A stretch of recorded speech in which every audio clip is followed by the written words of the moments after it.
Shalom, Bapak Ibu yang dikasih oleh Tuhan, kembali berjumpa dengan seri pengajaran yang sangat penting tentang Roh Kudus, yaitu dengan tema besarnya, tanda kamu disertai Roh Kudus.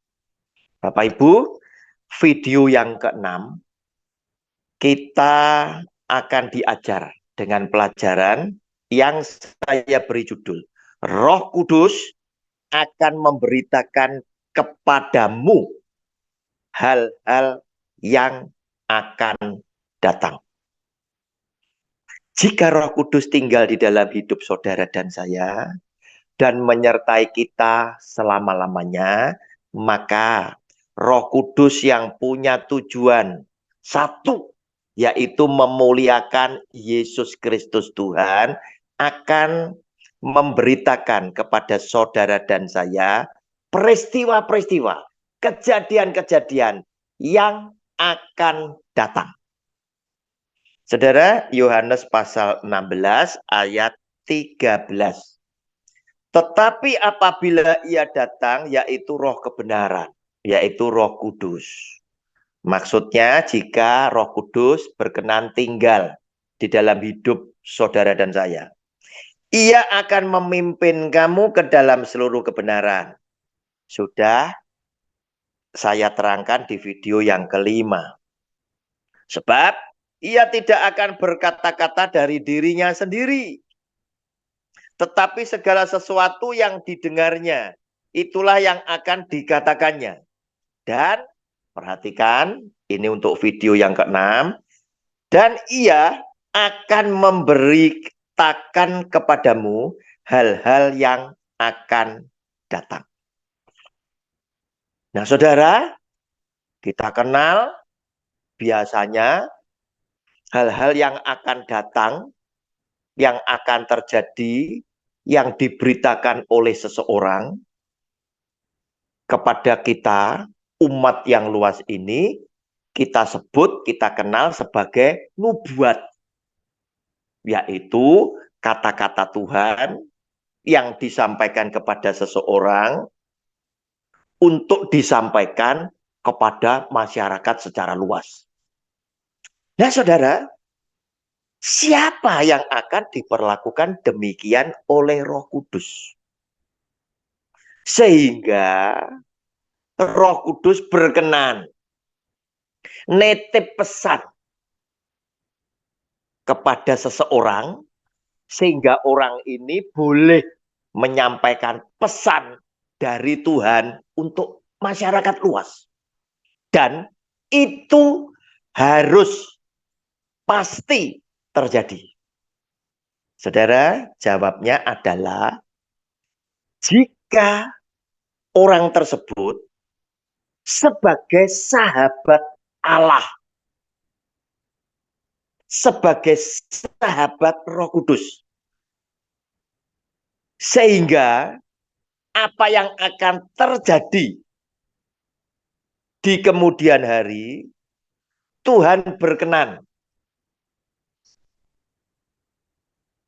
menyampaikannya kepada orang tersebut untuk kemudian diteruskan untuk masyarakat secara luas. Dan itu kita kenal sebagai nubuat. Nah, saudara, kita lihat seperti apakah seorang sahabat itu. Abraham itu disebut sebagai sahabat Allah. Seperti apa? Kita lihat Yakobus pasal 2. Saya bacakan mulai ayat 14 sampai dengan 23. Judul bacaannya adalah iman tanpa perbuatan pada hakikatnya adalah mati. Nanti kita akan menyimpulkan mengapa Abraham sebagai bapaknya orang percaya, ya, bapak kita, teladan kita, itu bisa diakui, disebut oleh Tuhan itu sebagai sahabatnya.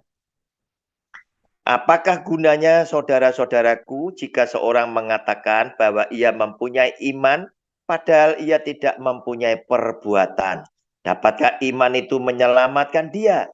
Jika seorang saudara atau saudari tidak mempunyai pakaian dan kekurangan makanan sehari-hari, dan seorang dari antara kamu berkata, "Selamat jalan, kenakanlah kain panas, dan makanlah sampai kenyang."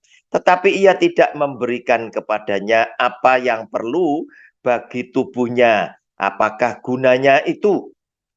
Demikian juga halnya dengan iman. Jika iman itu tidak disertai perbuatan, maka iman itu pada hakikatnya adalah mati. Tetapi mungkin ada orang berkata padamu, ada iman dan padaku ada perbuatan. Aku akan menjawab dia, tunjukkanlah kepadamu imanmu itu tanpa perbuatan, dan aku akan menunjukkan kepadamu imanku dari perbuatan-perbuatanku. Nah, Bapak Ibu, ini bukti orang percaya itu melakukan firman Tuhan.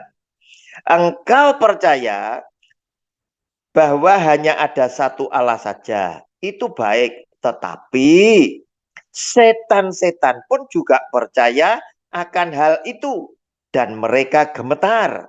Hai manusia yang bebal, maukah engkau mengakui sekarang bahwa iman tanpa perbuatan adalah iman yang kosong? Bukankah Abraham, bapa kita, dibenarkan karena perbuatan-perbuatannya ketika ia mempersembahkan Ishak anaknya di atas mezbah? Kamu lihat bahwa iman bekerja sama dengan perbuatan-perbuatan. Dan oleh perbuatan-perbuatan itu iman menjadi sempurna. Dengan jalan demikian, genaplah nas yang mengatakan, lalu percayalah Abraham kepada Allah, maka Allah memperhitungkan hal itu kepadanya sebagai kebenaran. Karena itu, Abraham disebut sahabat Allah. Saudara, jadi kita simpulkan, yang disebut sahabat Allah adalah orang yang percaya 100% akan semua perintah Tuhan dan dia kerjakan di dalam kehidupan. Itu sahabat Allah. Maka jelas kita tahu Abraham yang percaya 100% kepada Tuhan disebut sahabat Allah. Apa akibatnya? Akibatnya ketika Sodom dan Gomora akan ditunggang balikkan oleh Tuhan karena perbuatan dosa masyarakat Sodom dan Gomora, maka Tuhan berkenan datang kepada Abraham untuk menyampaikan apa yang dia mau perbuat. Tuhan curhat dengan Abraham. Tuhan curhat kepada sahabatnya. Nah, inilah ya salah satunya adalah nubuat. Sehingga Abraham tahu apa yang bakal terjadi di kemudian hari. Yaitu Sodom dan Gomora akan ditunggang balikkan. Oleh karena itu, Abraham juga curhat sama Tuhan. Tuhan, kalau Sodom dan Gomora engkau tunggang balikkan, ada Lot keponaanku bersama keluarga yang hidup di sana. Nah, saudara, lihat luar biasanya.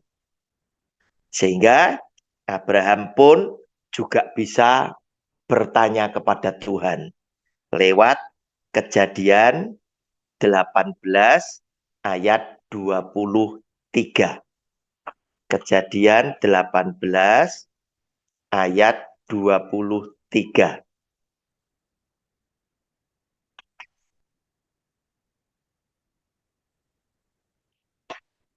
Abraham datang mendekat dan berkata, apakah engkau akan melenyapkan orang benar bersama-sama dengan orang fasik?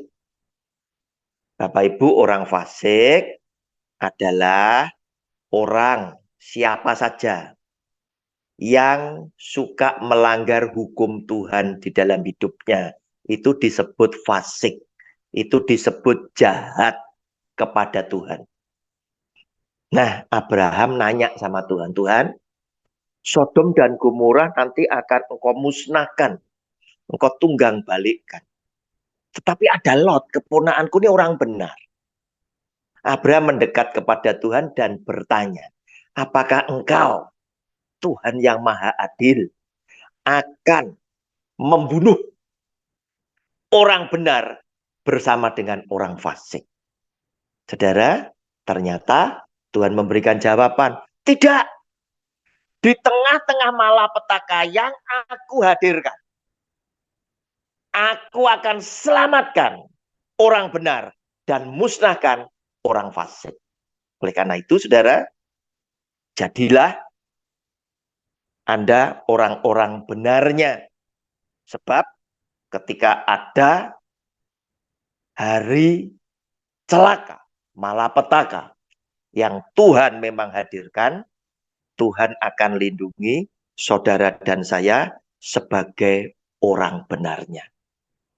Jadilah sahabat Allah dengan melakukan semua perintahnya, maka Anda akan menjadi salah satu orang yang bisa mengetahui peristiwa yang akan datang karena Tuhan berkenan. Rahasia ini diberikan untuk saudara dan saya. Tuhan Yesus memberkati saudara bersama keluarga, sebagaimana Tuhan Yesus sudah memberkati saya bersama keluarga saya. Amin.